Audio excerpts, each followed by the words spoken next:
Robotics, kalian punya waktu 5 menit untuk paparan sekaligus perkenalan diri dan nanti akan ada waktu 15 menit untuk menjawab pertanyaan dari para dewan juri. Mohon perhatikan durasi pada saat melakukan paparan dan juga menjawab pertanyaan dewan juri, karena jika waktu yang diberikan telah selesai, maka saya akan memotong paparan ataupun jawaban dari tim Radix Robotics. Oke? Tim Radix Robotics sudah siap? Suara saya gimana? Udah jelas? Sudah jelas, Pak. Oke, kita mulai ya Pak. 5 menit waktu untuk tim Radix Robotics dimulai dari sekarang. Bismillahirrahmanirrahim. Assalamualaikum warahmatullahi wabarakatuh. Saya dari Radix Robotik. Nama saya Tony Pujiato.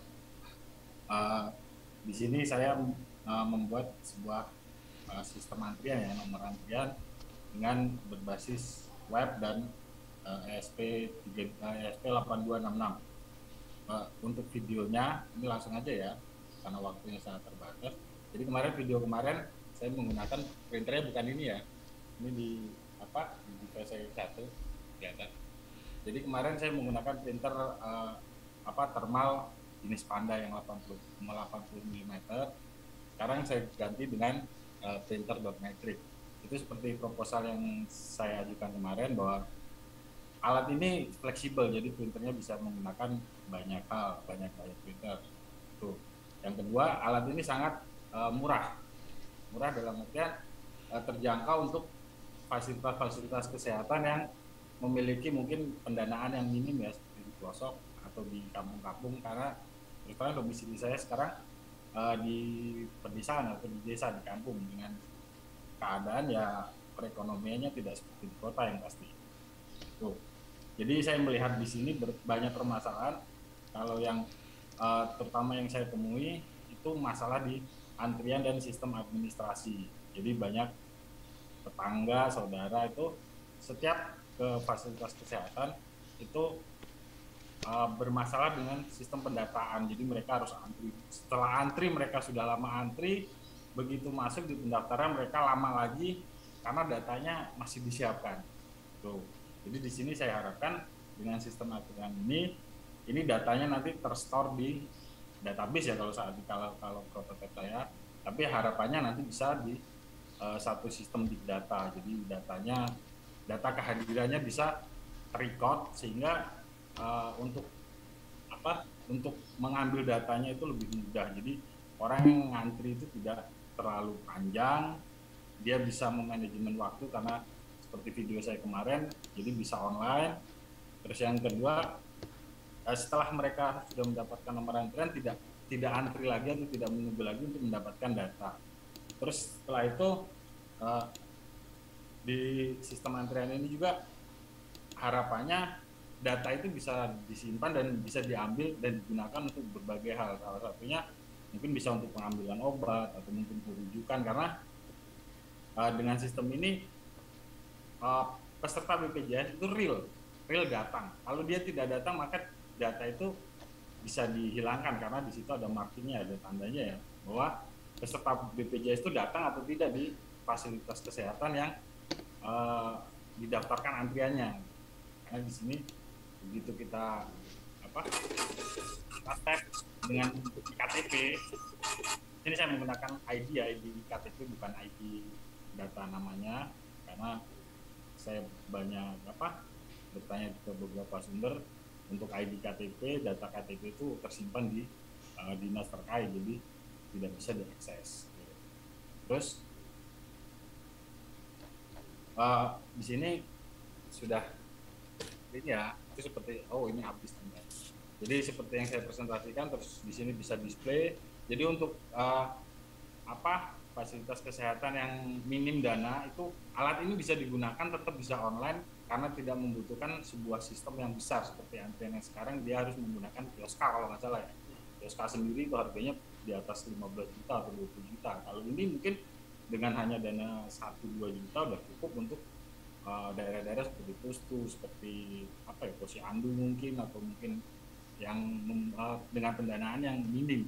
Jadi antrian ini bisa tetap digunakan, pendataan tetap bisa berjalan, dan diharapkan itu bisa digunakan ke banyak hal. Jadi bisa diterapkan di aja, karena sistem server juga komputer itu hanya server, jadi dia mau hidup mau ada mau nggak masalah, yang penting dia terkoneksi dengan internet. Karena kalau sudah menggunakan big data, yang lebih utama itu adalah datanya, server realnya itu harus selalu on. Jadi kalau servernya selalu on, alat ini terkoneksi dengan internet, sudah cukup. Dia tidak perlu butuh device tambahan, atau kalau mau tampilannya bagus ya pakai touchscreen segala macam. Tapi kalau memang dibutuhkan hanya pendataannya, ya sudah cukup ini. Karena begitu kita store, ini juga udah nggak bisa, jadi data itu sudah otomatis masuk di sistem database yang ada di big datanya. Itu aja mungkin ya, karena untuk yang lainnya sudah saya di proposal. Terima kasih. Oke, terima kasih tim Radik Robotik, Mas Tony. Nah, untuk para dewan juri, sekarang waktunya kita sesi tanya jawab. Silakan untuk para dewan juri yang ingin bertanya, raise your hand. Oke, ada Pak Hari. Baik, Pak Hari silakan. Ya, makasih Rita. Ya, saya sudah melihat videonya yang diberikan kepada kami. Proposalnya saya belum baca. Sistem antrian itu banyak sekali yang buat ya, ada berbagai versi gitu, sehingga kita selalu membandingkan dengan sistem antrian yang kita pakai sehari-hari gitu, entah di airport, di bank, yang mudah, kita nggak perlu ngapa-ngapain, nggak perlu bawa apa, tinggal ngantri gitu ya, walaupun tadi dikatakan mungkin lebih lama atau mungkin mungkin kurang optimal untuk dibandingkan dengan online yang sekarang ini gitu. Tapi tidak ada sistem antrian yang saya kenal yang orang itu harus login. Nah, kalau saya lihat dari penjelasannya ini, yang bisa antri itu yang harus sudah punya data, gitu ya. Apa alasannya bahwa bahkan tadi untuk ngecek antriannya dia harus login lagi di sistem gitu ya? Apa alasannya sehingga kita harus login di sistem? Yang pertama, kalau untuk login itu Pak ya, itu login itu hanya untuk yang mau memesan antrian online. Kalau yang nggak online dia bisa datang dengan catatan datanya sudah terrecord di sistem big data. Kenapa seperti itu? Karena kita membedakan Pak. Jadi ini kan saya khususkan untuk peserta BPJS ya, JKN KIS. Jadi kalau yang di luar itu tidak bisa, datanya tidak perlu masuk ke sistem database. Jadi lebih lebih terpilih. Jadi hanya orang yang terdaftar di BPJS lah yang bisa menggunakan sistem antrian ini. Jadi ya satu itu, yang kedua penggunaan iktp itu saat ini kayaknya minim sih, elektroniknya jarang digunakan. Jadi kenapa nggak itu dimanfaatkan, sedangkan datanya sudah ada, sudah tersimpan di sistem harusnya. Saya nggak tahu untuk benar atau tidak, yang jelas harusnya dia sudah tersimpan di dalam sebuah big data. Nah, kita tinggal panggil aja data itu. Jadi orang-orang yang sudah punya iktp atau KTPA kalau nggak salah sekarang ada ya untuk anak, itu udah punya NIK, udah punya data, dan itu harus terrecord. Jadi lebih gampang, lebih memudahkan, itu aja. Mungkin itu aja. Dari Pak Hari, apakah ada pertanyaan tambahan atau lanjutan? Cukup dulu Mbak. Cukup. Oke, nah untuk judges yang lain, Pak Tuhu, ada pertanyaan atau mungkin Pak Ono? Nah, Pak Ono baru raise hand. Kita ke Pak Ono dulu. Silakan Pak Ono, pertanyaan yang sederhana tapi mungkin jawabannya tidak sesederhana itu. Alah, bentar. Iya. Aduh, maaf. Oke, alah nyari ini. Pertanyaannya sederhana aja, biasalah. Itu waktu nge-tap iktp dapatnya RFID tag-nya doang kan ya? Iya, benar Pak. Oke. Jadi tadi nama, alamat segala macam harus data entry ya? Ya, karena itu kan. Iya, oke. Pertanyaannya kan tadi kan ada dua masalah yang bikin lama ngantri ya. Satu masalah antriannya dan Anda solve dengan cara Anda tadi nge-tap iktp atau lewat web. Satu lagi adalah masalah data entry, administrasi. Berarti konsekuensinya sistem ini tidak ngasih solusi buat yang administrasi tadi ya sebenarnya, atau ngasih? Ngasih Pak, dalam artian kita bisa ngambil result. Harusnya kan sekarang data KTP itu sudah ada. Pakai doa bagian yang itu. Karena iktp itu elektronik harusnya sudah ada. Makanya, Ya ada. makanya kita tinggal ambil aja karena datanya udah Ya kalau ada, ya kalau boleh akses. Ya udah, oke. Berarti asumsinya seperti itu dulu ya. Oke, ya udah. Jadi nggak perlu repot-repot 2 kali registrasi gitu. Ya kalau bisa diakses. Nah, kalau itu nggak tahu. Ya itu. Ya oke. Siap. Oke, Pak Wono udah nih. Nggak ada Cukup pertanyaan dulu lah. Oke. Pak Tuhu, apakah mau bertanya? Oh, Pak Mustafa sudah raise the hand. Bentar ya Pak Tuhu. Silakan Pak Mustafa, sorry. Ya baik, terima kasih. Mungkin pertanyaan saya sebenarnya saya ingin tahu nih target konkretnya sih seperti apa selain untuk tadi mengurangi atau memecah antrian atau mengurangi lama antrian ya. Itu konkret yang mau dicapai sebenarnya apa. Lalu yang kedua terkait dengan ini kan tadi disampaikan bahwa ini hanya untuk peserta BPJS Kesehatan. Sementara kan kita tahu di rumah sakit itu banyak juga yang datang bukan peserta BPJS Kesehatan. Sementara loket yang digunakan itu satu nyampur. Gimana cara membedakan nanti untuk siapa yang duluan? Apakah nanti BPJS Kesehatan atau dengan itu? Kalau misalnya dua-duanya mendapatkan nomor 1 ini kalau tidak disatukan ya antara pasien umum dan pasien BPJS Kesehatan. Nah, mungkin itu dari saya. Terima kasih. Baik. Silakan Mas. Yang pertama sebenarnya targetnya itu karena saya pribadi ya saya merasakan bahwa saat ini nih KTP itu nggak ada bedanya antara iktp dengan KTP kertas. Jadi KTP itu difotokopi dan segala macam buat apa pakai iktp mahal-mahal kan, ini pakai kertas aja selesai udah. Nah itu satu. Yang kedua kalau untuk membedakan antara di rumah sakit tadi ini pertanyaan kedua ya, membedakan antara pasien BPJS dan non BPJS itu sebenarnya kan harusnya, ini sekali lagi saya katakan harusnya karena saya tidak tahu, di database BPJS dan di database iktp itu kan sudah ada BPJS menggunakan NIK dan di Dukcapil mungkin ya itu juga menggunakan NIK. NIK-nya kan sama, jadi dari kesamaan itu kan sudah bisa dibedakan oh mana yang anggota BPJS mana yang bukan. Itu udah AI ya, udah ada bagian web ya. Nah di situ sedangkan kalau untuk rumah sakit itu kan ada namanya SIM ya, Sistem Informasi Manajemen kalau nggak salah. Nah di alat ini bisa dimasukkan ke situ, jadi yang memilah itu sudah mesin, jadi nggak usah petugasnya oh ini peserta BPJS, oh ini bukan, ini umum, ada segala macam pertanyaan seperti itu nggak bisa, nggak perlu lagi karena begitu kita tap KTP mesin udah tahu oh ini anggota BPJS atau bukan. Kalaupun anggota BPJS ini kelas berapa, kelas 1, kelas 2, kelas 3, VIP dan segala macam. Karena harusnya, sekali lagi harusnya ya, di big data itu sudah ada.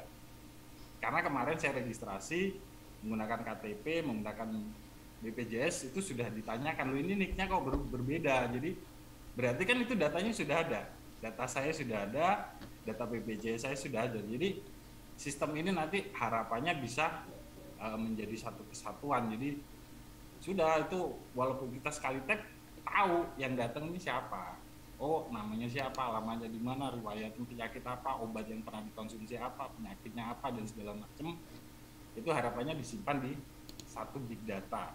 Jadi udah nggak perlu lagi repot begitu datang ditanyain ini dari mana dan segala macamnya, kelas berapa dan segala macam, itu udah nggak perlu lagi karena datanya sudah store. Oh ini kelas 1 ya udah, ruangan kelas 1 penuh Pak, mau pindah. Nah itu pengecualian, tapi kan itu hanya sedikit.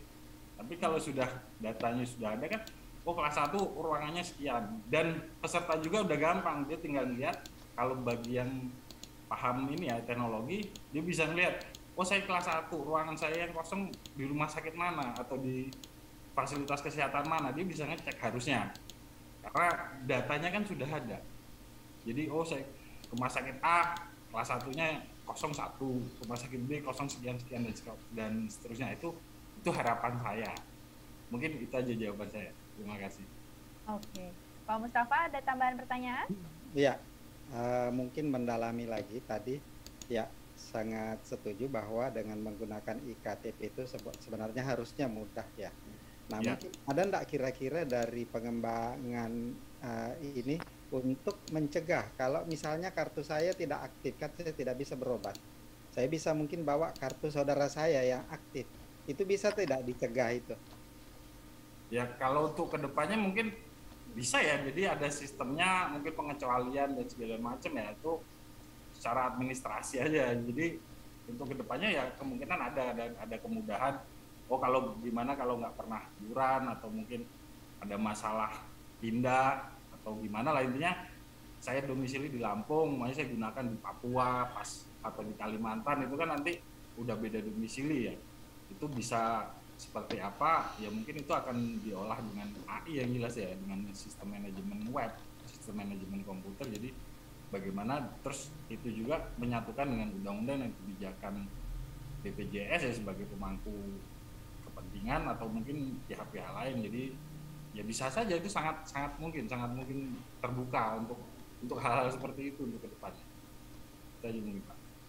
Mungkin sedikit lagi ya. Mungkin kalau yang kita menggunakan dimanapun di seluruh wilayah Indonesia mungkin tidak ada persoalan. Ya. Yang menjadi persoalannya itu kalau membawa KTP bukan KTP-nya, membawa KTP orang lain. Bagaimana kita mengetahui bahwa bukan pasien yang bersangkutan itu yang datang? Oh, di iktp itu kan sebenarnya ya, tapi saya nggak tahu terus terang apa disimpan atau tidak. Itu kan ada data sidik jari, ada data wajah, ada data foto. Jadi dari situ kan begitu di tab itu harusnya sudah keluar fotonya, kalau perlu sidik jarinya. Jadi dari situ sudah kelihatan. Oh ini bener nggak orangnya yang pakai ini si A? Udah ternyata bukan. Nah itu baru secara manual mungkin security-nya atau apa baru ditanyakan, lah ini kok fotonya bukan Anda, bagaimana ini kan? Jadi di KTP itu kan ada foto dan sidik jari. Nah itu bisa sebagai ID untuk mengkonfirmasi bahwa si pengguna ini benar yang memiliki. Itu aja mungkin Pak. Terima kasih. Oke, cukup dari saya Mbak Titas. Oke. Kalau dari Pak Tuhu ada pertanyaan? Mungkin satu aja ya, sederhana, karena sistem untuk antrian kan ada sangat banyak. Apa sih sebenarnya yang totally baru yang dibuat dari yang Anda tawarkan gitu dengan sistem ini gitu? Karena saya dari tadi mendengarkan tuh belum dapat gitu, apa sesuatu yang super baru yang kemudian nanti bisa dimanfaatkan dari sini daripada yang sudah ada sebelumnya dan bisa menjawab kebutuhan BPJS. Mungkin memang banyak, saya juga banyak buat sebenarnya. Cuman kalau ini yang jelas satu, presentasi atau kehadiran orang yang mengambil antrian itu dapat dipastikan. Kalau kita menggunakan sidik jari ya bagus, tapi kalau orangnya kecelakaan dia nggak bisa ngetap sidik jarinya gimana? Jadi atau mungkin dengan wajah, oke. Kalau dia sudah renta atau mungkin melahirkan dan segala macam, nggak mungkin kita mau scanning wajah. Jadi penggunaan iktp itu bagi saya bisa diwakilkan untuk saat-saat tertentu atau darurat. Jadi itu lebih fleksibel ya, daripada kita bisa juga menggantikan dengan sidik jari atau scan wajah. Tapi kan untuk keadaan-keadaan tertentu atau darurat, yaitu menyulitkan. Kalau orangnya kecelakaan atau mungkin melahirkan atau darurat segala macam, harus ngetap sidik jari ala kari buat orang yang udah istilahnya udah perlu perawatan. Nah tapi dengan iktp bisa diwakilkan dengan catatan. Nggak mungkin orang masuk dengan keadaan darurat, si petugas kesehatannya nggak tahu kan, nggak mungkin, pasti tahu. Oh ini Pak KTP-nya, tinggal kita tap, datanya sudah keluar. Jadi intinya alat ini lebih ke orang yang mendaftar antrian itu harus datang pertama. Yang kedua, kehadiran orang itu bisa real dinyatakan tapi tidak mempersulit untuk hal-hal yang darurat. Jadi saya lebih prefer menggunakan iktp daripada menggunakan sidik jari atau deteksi wajah, karena itu untuk hal-hal tertentu mungkin lebih menyulitkan ya, kayak yang saya katakan tadi, untuk hal-hal darurat itu sedikit merepotkan. Tapi kalau iktp, selain itu KTP juga kemungkinan akan jarang dipinjamkan, atau saya minjamin KTP ke tetangga saya untuk waktu yang lama, itu kayaknya nggak mungkin. Apalagi KTP itu bermanfaat yang bagus ya, seperti kita punya ATM, nggak mungkin ATM kita dipinjamkan sama teman kecuali ada perjanjian khusus gitu. Itu aja sih menurut saya kenapa saya buat alat ini. Selain itu, oh ya ada tambahan lagi, saya ingin memungsikan iktp itu sebagai elektronik, bukan apa ya? Jadi ada bedanya antara KTP elektronik dengan KTP kertas, itu aja. Itu lebih ke situ. Jadi orang lebih menghargai KTP itu sendiri. Nggak dibiarin nggak patah segala macam. Kita jadi terima kasih. Oke, untuk Pak Tuhu ada tambahan pertanyaan atau sudah cukup? Cukup. Oke, nah untuk tim Radik Robotics masih ada sisa 30 detik jika ingin memberikan final statement. Jika tidak, kita akan menutup sesi paparannya. Ya itu aja sih, mungkin tambahan dikit, harapan saya ya, jadi kita bisa memanfaatkan big data yang ada di negara ini untuk kita manfaatkan sebanyak-banyaknya bagi rakyat, jadi nggak perlu banyak kartu ini itu dan segala macam, yang cenderung lebih ke ya saya nggak tahu untuk kemana, ya jelas kita cukup satu aja ID, udah KTP untuk banyak keperluan, untuk obat, untuk rujukan, untuk segala macam itu bisa, harusnya bisa karena datanya sudah lengkap. Jadi mungkin itu aja, dan itu salah sekalian harapan saya ya untuk kita semua. Oke, terima kasih. Oke, terima kasih untuk Radik Robotics. Nah, karena waktunya sudah selesai, silakan meninggalkan breakout